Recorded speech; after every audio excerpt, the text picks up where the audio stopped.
What's up, everyone? Robbie D back here with you on the Kitchell Sports Network. Sorry for the long absence. I had to get back here to the old friendly confines here in West Lafayette, getting back to college. First day of classes here today. What's the word I want to say? It was great.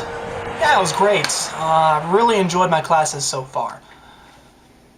Yeah. All right, so we're going to break down 5 more bowl games. We got the International Bowl, Cotton Bowl, PapaJohns.com Bowl, Liberty Bowl, and then a great one in the Alamo between Texas Tech and Michigan State, or as I like to, well, we'll get into that in just a second. Don't forget to follow me on Twitter, twitter.com/Kitchell22130. I keep everything up to date on that with all my video productions. You're going to want to follow me there.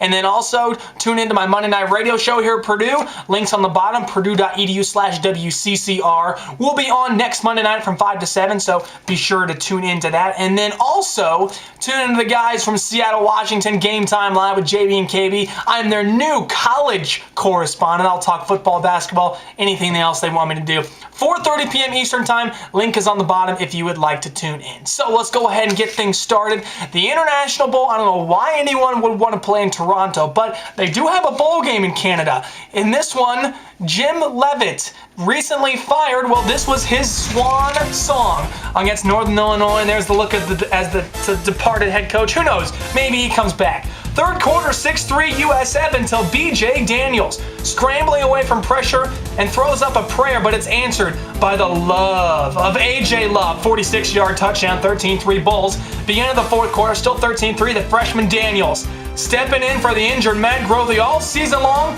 finding that Love guy again. 14 of 22, 217, 2 scores for Daniels, and they lead 20-3. And then the cherry on top, Mike Ford, his first 100-yard game in his 3 years at USF. He had 207 and 2 touchdowns. That one's 24 yards. USF wins 27-3.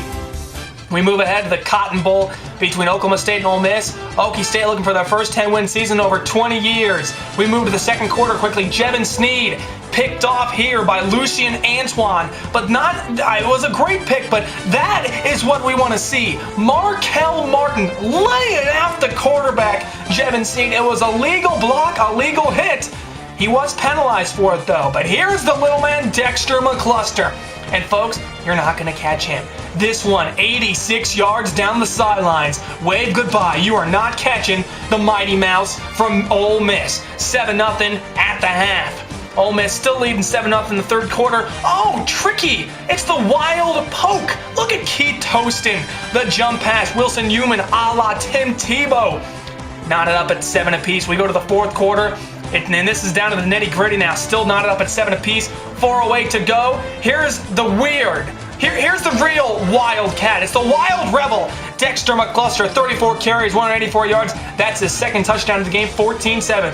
Now Oklahoma State looking to come back on a 2nd and 17. Robinson, Hubert Anium fumbles thanks to Kendrick Lewis's hit. And there goes Patrick Trahan, the senior from Baton Rouge, gets into the end zone. And Ole Miss, a big win for Houston Nutt to end the season.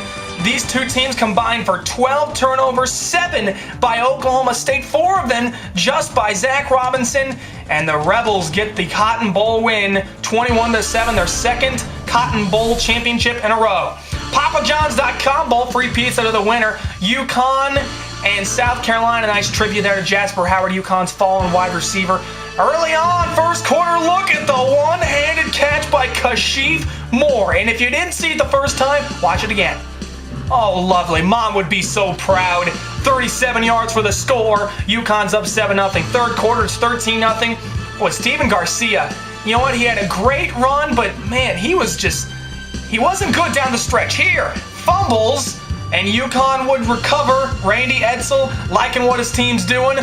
Fourth quarter, still 13-0. And here's Andre Dixon, 10-yard touchdown. He had 33 carries, 126 on the ground. It's 20-0.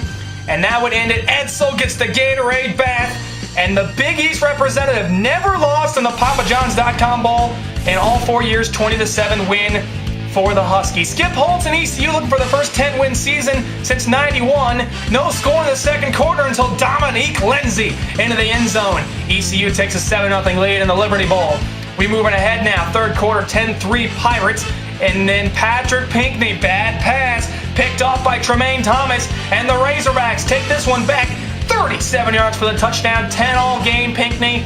Yeah, not pleased with that throw, but he would get some revenge on 3rd and 9. Pinckney out of the pistol, finding Dwayne Harris, 13 yards, touchdown. ECU back on top, 17-10 Pinckney. Yeah, showing a little more emotion.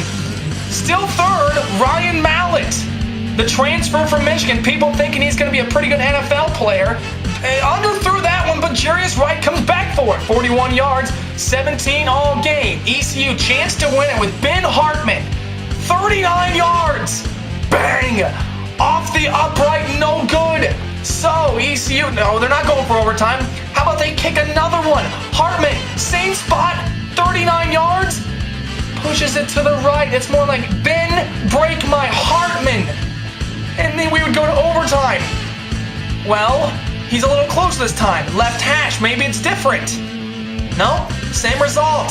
This line to the left. Hartman, 1 for 5 kicking on the game. It was just that kind of night. ECU had their chances. Alex Tejada, they come. Tejada, they go. And Arkansas, the Razorbacks, get a bowl victory, 20-17. It was only the 2nd time this season a major college football team has won a game without converted 3rd down. The Distraction Bowl, the Alamo Bowl, Texas Tech, Michigan State, interim head coach Ruffin McNeil, the defensive coordinator, filling in for Mike Leach. And then, there's Adam Jones. He was there to cheer on the Red Raiders in this one. 7-0 first quarter. Here's Edwin Baker. Look at the freshman rumble. 46 yards, and Sparty's tied it up at 7 apiece. Second quarter, it's a 10-7 game. And here's Taylor Potts. Oh, tricky Red Raiders. Flea Ficker from Baron Batch to Austin Zuzelik down inside the 5-yard line. That would set up a 3rd and goal play where Potts, well, if this was any other team, they'd probably run it. But here, it's Texas Tech. They'll find Lyle Leong for the touchdown, 17-7. But what's funny on this play, wide receiver coach Lincoln Riley wanted a timeout. The play ends up running instead, and hey, they get a touchdown. Hey, good call, coach. Good call. Halftime, 20-14. Third quarter opening kickoff. Eric Stevens fumbles, and the all-white stormtroopers from East Lansing come up with it. So Michigan State takes advantage. Keith Nickel, the backup quarterback, running the quarterback draw and getting a touchdown. Sparty's up 21-20. But not so fast, my friend. Here come the Red Raiders. Potts on 2nd 11. Finding Jacoby Franks right down the middle for a 14-yard touchdown. 27-21. Red Raiders. Michigan State, boy, they had everything for Texas Tech, even without 14 of their players suspended because of a dorm room brawl. Here, 49 yards on a play-action pass to Blair White would set up an easy field goal, right? No! Tricky Spartans! How about this play? Yes, fake field goal. Charlie Gant inside the 10-yard line, so Sparty would take advantage. Now look at the Wild. They're so tricky. Mark D'Antonio pulling out all the stops. Keyshawn Martin. Hello. There's Blair White again. 28-27. There's Taylor Potts going into the locker room. Hurt his non-throwing hand. So Stephen Sheffield, the junior, getting ready. Gloves and all. Potts says he's ready to come back in. Ruffin McNeil says, nah, keep the junior in. He's going to lead us to victory. It must be the gloves, though, because Sheffield was dominant. Here, look at the play by Lyle Leong, 43 yards inside the 25 on a 3rd and 12 play. 2 plays later, Sheffield, no relation to Gary, so he's probably going to be successful. Finding Datron Lewis, 11-yard touchdown. And the Red Raiders retake the lead, 34-31. Yeah, there's those gloves. It must be the gloves. It's not the shoes. So, Red Raiders looking to cap it off. Baron Batch, 22 carries, 100 yards. That's his 2nd score of the game. And give it up from interim head coach Ruffin McNeil. Gets the Gatorade bath. Congrats to Texas Tech.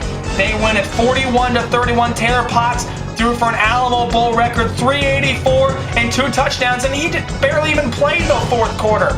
So a great accomplishment for this team. But what's even better is they did it without Mike Leach. No coach, no problem. They exceeded all their averages in points, yards, and passing yards. But all 3 of them coming into this game were ranked in the top 10 of the Football Bowl subdivision. So you got to give it up to the Red Raiders.